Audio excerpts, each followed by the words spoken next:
Voici 10 raisons pour lesquelles vous devez laisser vos épouses entreprendre. Aujourd'hui, je veux parler aux hommes. Je veux parler à ces hommes-là qui ont auprès d'eux des femmes battantes, des femmes fortes, des femmes courageuses qui veulent entreprendre, mais qui se posent la question de savoir est-ce que c'est la bonne chose à faire? Est-ce que si mon épouse entreprend, ça ne va pas nous causer plus de problèmes que ce que nous en avons? Est-ce que si elle entreprend, notre couple ne sera pas affecté?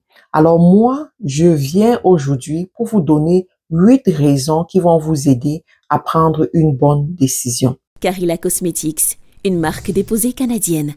Livraison partout dans le monde.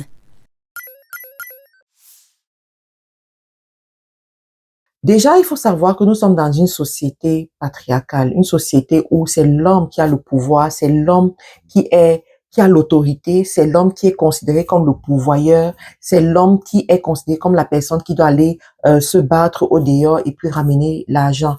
Du coup, la société de prime abord refuse l'image de cette femme entreprenante, l'image de cette femme carriériste que des fois est professionnelle, excellente dans sa carrière. La société pense qu'il y aura un déséquilibre si jamais la femme gagnait plus. Ça pourrait être une opportunité pour elle de prendre le pouvoir à la maison. Et je pense que c'est cette conception qui fait en sorte que beaucoup d'hommes sont dubitatifs, beaucoup d'hommes sont craintifs lorsque ils se placent devant la situation où ils doivent faire un choix si leur épouse va commencer une activité génératrice de revenus ou bien va entreprendre ou pas. Mais aujourd'hui, étant une personne qui est passée par là et étant mariée, voilà, je suis très bien mariée, happily married, comme on dit en anglais, je vais essayer de vous donner quelques raisons qui pourront vous aider à mieux comprendre les choses. La première des choses que vous devez comprendre, c'est que une femme qui entreprend, c'est une femme qui a des chances d'avoir une très belle santé mentale. Oui, c'est important de prendre l'aspect de la santé mentale au sérieux. Il y a des femmes qui sont naturellement ambitieuses, des femmes qui sont naturellement travailleuses, des femmes qui sont naturellement aptes à gérer plusieurs choses à la fois et bien gérer ces choses-là. Alors, ce genre de femmes-là, lorsque vous les enfermez, et que vous ne leur permettez pas de s'exprimer à travers la créativité dans l'entrepreneuriat, vous ne leur permettez pas de se déployer financièrement parlant. En fait, c'est comme si vous êtes en train de les dénaturer. C'est comme si vous êtes en train de les emprisonner. C'est comme si vous êtes en train de toucher à leur équilibre mental. Très souvent, vous allez vous rendre compte que ce sont des femmes qui sont très susceptibles. C'est-à-dire que pour une petite chose, elles vont se fâcher, elles vont avoir des comportements inexplicables parce qu'elles ne s'expriment pas, tout simplement. Et les mettre dans un cadre qui va leur permettre d'exprimer leur potentiel, d'exprimer leur potentialité, d'exprimer leur créativité, va les éclore, va les faire rayonner, va les faire réussir et va les rendre joyeuses. La deuxième des raisons, c'est que une femme qui entreprend est un exemple indélébile pour ses enfants. Oui, les amis, faites un peu une rétrospection et une étude sur les enfants qui réussissent dans la vie. Les enfants des familles pauvres, par exemple, qui réussissent. Vous allez vous rendre compte que ce sont des enfants qui ont grandi auprès des mères qui avaient leur petite activité génératrice de revenus, se levaient tous les matins, allaient vendre au bord de la route, allaient chercher des choses pour se battre pour gagner leur gagne-pain. Ils ont appris à fournir de l'effort. Ils ont vu leur mère qui est normalement considérée comme un être faible, comme le maillon faible, mais ils ont vu cet être faible-là se lever, aller se battre, aller chercher son gagne-pain, supporter le soleil, la pluie, la boue, la poussière pour pouvoir ramener quelque chose à la maison. Aujourd'hui, on voit les enfants. Dernièrement, j'ai fait une petite observation. Je me suis rendu compte que dans le quartier où j'ai grandi, la plupart des enfants qui ont grandi dans des familles peut-être monoparentales, les familles où la mère se battait avec sa petite activité commerciale, ce sont ces enfants-là qui ont immigré dans les pays occidentaux et qui réussissent dans ces pays occidentaux parce que ils ont développé le fighting spirit, ils ont développé l'amour du travail, ils ont développé l'amour de l'effort, ils ont développé l'amour de faire quelque chose pour pouvoir avoir une récompense en contrepartie. Et c'est ça qui les guide aujourd'hui. Alors, je vais dire à un homme ici que l'éducation que tu donnes à tes enfants n'est pas juste l'éducation dans les livres, l'éducation qu'il va acquérir dans une école que tu as payée très cher. Mais c'est aussi ce qui se passe à la maison. C'est ce qu'il voit à la maison au quotidien. Un enfant qui voit sa mère à tout attendre de l'homme, c'est un enfant à qui tu es en train de lui faire comprendre pour la femme que l'homme, c'est ton pourvoyeur. L'homme, c'est ton prince charmant. Tu dois avoir le comportement de cette petite fille princesse qui attend le prince charmant. Et pour le garçon, tu es en train d'apprendre au garçon que il doit toujours être le chef, toujours être le plus fort, toujours se tuer à la tâche. Parce que oui, aujourd'hui, il faut savoir que il y a beaucoup d'hommes également qui pètent les plombs parce que ils sont fatigués. Voilà, ils sont fatigués, ils travaillent beaucoup. Ils ont trop de charges qu'ils doivent supporter pour pouvoir satisfaire toutes les obligations qui sont devant eux. Et c'est épuisant à la fin de la journée. D'accord? Donc, l'éducation que tu veux donner à tes enfants, c'est l'éducation qui va leur permettre de s'en sortir dans la société dans laquelle ils sont. Une société où, dans la famille, chacun apporte quelque chose sur la table.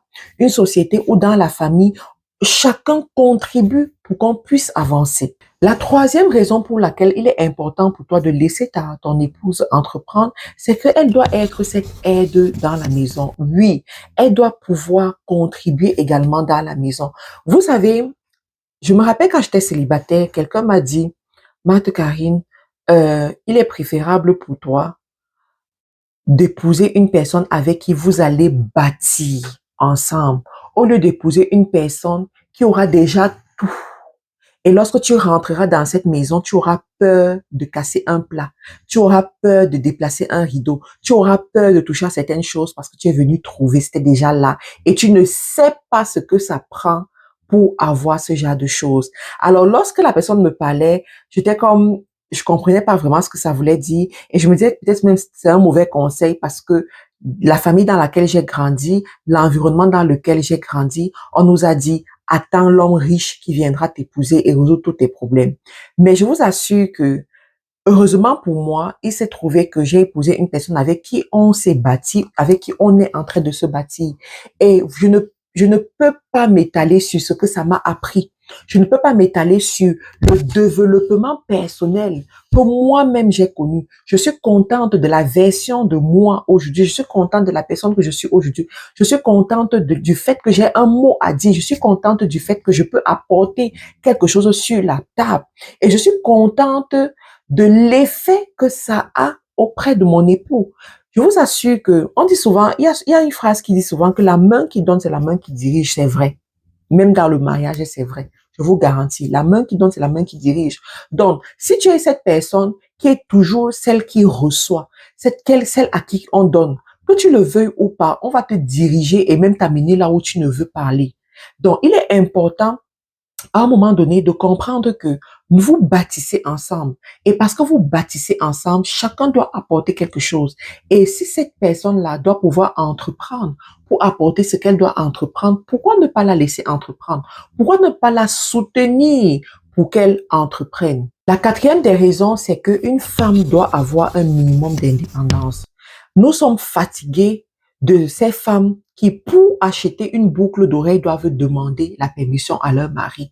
Pour s'acheter un nouveau soutien-gorge, doivent demander l'argent à leur mari, doivent programmer, faire des calculs et des calculs pour pouvoir s'offrir quelque chose. Non, ça empiète l'estime de soi, ça empiète ta confiance en toi. Pourquoi est-ce qu'il y a certaines femmes qui ne peuvent pas tenir certaines conversations, qui ne peuvent pas se regarder devant le miroir, qui ne peuvent pas supporter certaines de leurs semblables sur une table parce qu'elles se sentent diminuées.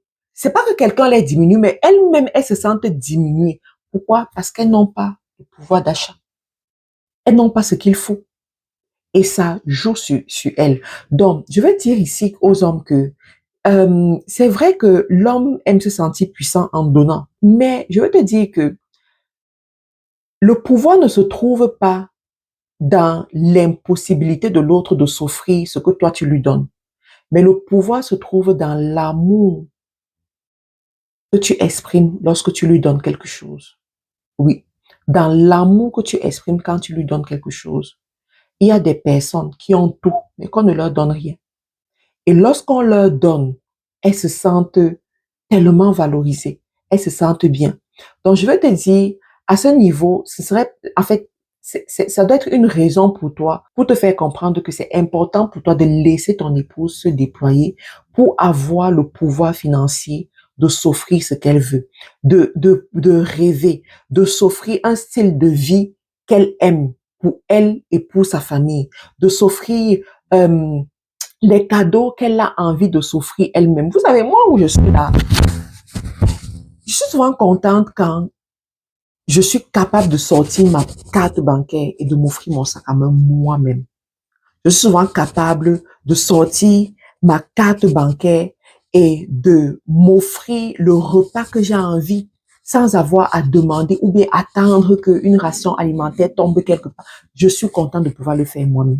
La cinquième raison pour laquelle il est important pour toi de laisser ta femme entreprendre, c'est que elle doit pouvoir s'occuper de sa famille sans avoir à te consulter, sans avoir à te demander. Nous sommes dans une société où, en fait, la femme qui n'a pas le pouvoir financier doit tout attendre de son mari, même pour s'occuper de sa famille. Et on a déjà dépassé ce niveau-là. On n'est plus à ce niveau-là. Je veux te dire que plus tu avances en tant qu'adulte, plus tu es sollicité. Et tu es aussi sollicité par ta famille. Et la charité bien ordonnée commence dans ta maison. Tu dois pouvoir aussi donner à tes parents en tant que femme. Tu dois pouvoir donner aux enfants de ta maison, aux enfants de ta famille en tant que femme. Tu dois pouvoir donner à tes propres enfants même en tant que femme. Mais comment est-ce que tu leur donneras si tu n'as pas? Comment est-ce que tu pourras transformer leur vie si tu n'as pas? Si ta mère est malade aujourd'hui, femme, et que tu dois l'amener à l'hôpital, et ses médicaments coûtent cher, ou bien les soins qu'on doit lui administrer coûtent cher. Si ton mari n'a pas cet argent, parce que oui, il a non seulement sa propre famille, il a votre petite famille, et il a ta propre famille aussi. Donc, s'il n'a pas assez d'argent pour subvenir à tous ses besoins, ça veut dire que ta mère risque de mourir. Hein? Ça veut dire que elle n'aura pas les soins qu'il faut. Mais retourne la situation. Si toi, tu étais financièrement libre, si tu avais une activité qui te permet d'avoir ton revenu, tu peux prendre la décision de payer pour que ta mère reçoive les soins adéquats. C'est la raison pour laquelle nous sommes dans un monde où c'est non négociable pour une femme d'avoir une activité qui lui génère du revenu. La sixième raison que je vais te donner ici, c'est que vous devez préparer vos vieux jours. Est-ce que vous avez déjà pensé à votre retraite?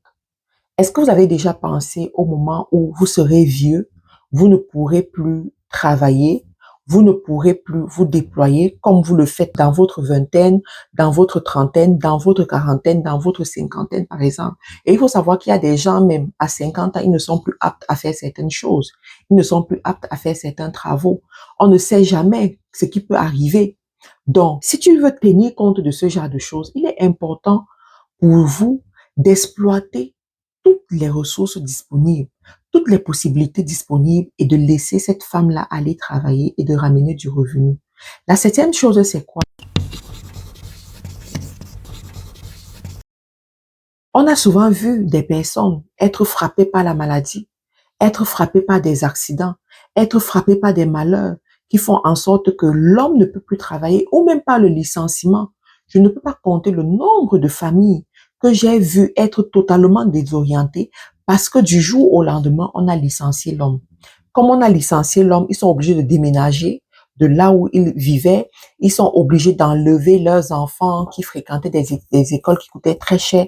Ils sont obligés de changer leur rythme de vie tout simplement parce que l'homme était la principale source, était la personne qui avait la principale source de revenus. L'homme était la personne qui avait le plus de revenus. Donc, nous ne sommes plus dans cette époque-là, mon ami. Il faut pas, je sais de quoi je parle, parce qu'il y a certaines personnes ici qui ne conçoivent pas que leur femme peut entreprendre. Et la 8e et la dernière raison, c'est que ton épouse ne te manquera pas de respect parce que elle a une entreprise, parce qu'elle a une source de revenus qui lui rapporte gros. Non, elle ne te manquera pas de respect. Elle n'a pas besoin de ça pour te manquer de respect. Si une femme doit te manquer de respect, elle te manquera de respect même sans ça. Je dis même sans ça. Donc, c'est à toi de bien faire ton casting. C'est à toi de bien choisir la personne que tu fais rentrer chez toi.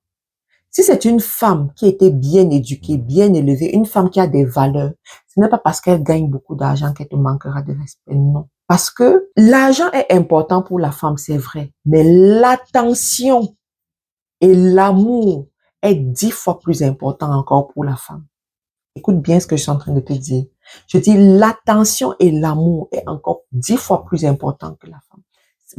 Pour la femme, c'est la raison pour laquelle vous allez voir des femmes qui sont sauvagement riches sortir avec avec leur chauffeur, sortir avec leur cuisinier, parce qu'elles recherchent l'attention. La personne qui lui donne cette attention-là, elle va là-bas. Elle recherche l'attention, elle recherche l'amour, elle recherche, en fait, elle veut être la reine auprès d'une personne. Donc, ce n'est pas parce qu'elle a beaucoup d'argent qu'elle va te manquer de respect, mais c'est parce que tu seras un gourou devant elle. C'est parce que tu vas lui manquer. En fait, tu vas la priver d'attention, tu vas la priver d'amour, que oui, à ce moment-là, ça va mal se passer. Donc, j'espère que cette vidéo va éclairer beaucoup de couples, beaucoup d'hommes et vous permettre de prendre les bonnes décisions. Il est préférable pour vous de capitaliser sur tout ce que Dieu vous a donné. Si vous avez une femme charismatique avec vous, une femme entreprenante, une femme visionnaire, une femme qui sait se battre, une femme qui sait faire plusieurs choses à la fois, il est important pour vous d'utiliser tout ce potentiel pour aller chercher plus. Si vous n'êtes pas allergique à l'argent comme moi, d'ailleurs. Et si de l'autre côté, vous avez une femme qui ne veut rien entendre de l'entrepreneuriat, s'il vous plaît, ne la forcez pas. Laissez-la être comme elle est. Parce que oui, il y a aussi cette catégorie de femmes. J'ai parlé ici pour les femmes charismatiques, pour les femmes entreprenantes, pour les femmes motivées. Mais si vous avez une femme paresseuse, peut-être pas paresseuse, mais une femme qui ne rêve pas trop et qui, voilà, elle est contente avec ce qu'elle a, s'il vous plaît, laissez-la comme ça. OK? Donc, laissez-moi en commentaire qu'est-ce que vous pensez par rapport à tout ce qui a été dit ici et quelles sont les expériences que vous avez vécues, les femmes qui avaient peut-être des maris qui ne voulaient pas qu'elles entreprennent. Comment est-ce que vous avez fait pour qu'ils puissent changer d'avis? Et puis, nous allons lire tous ensemble. Je vais répondre à vos commentaires. À très bientôt. Bye bye. Vous avez l'impression que votre peau manque d'hydratation? Vous en avez assez de la peau qui tiraille et des sensations d'inconfort? Découvrez le lait ultra hydratant Nakia de chez Carilla Cosmetics, spécialement formulé pour les peaux sèches et normales. Riche en ingrédients naturels tels que l'extrait de mûre, de raisin, d'huile de grain de tournesol, de collagène et de vitamine E, hydrate, nourrit en profondeur tout en créant une barrière protectrice, laissant ainsi votre peau douce et souple. Vous retrouverez très rapidement un teint uniforme, lumineux et radieux. Carilla Cosmetics, une marque déposée canadienne. Livraison partout dans le monde.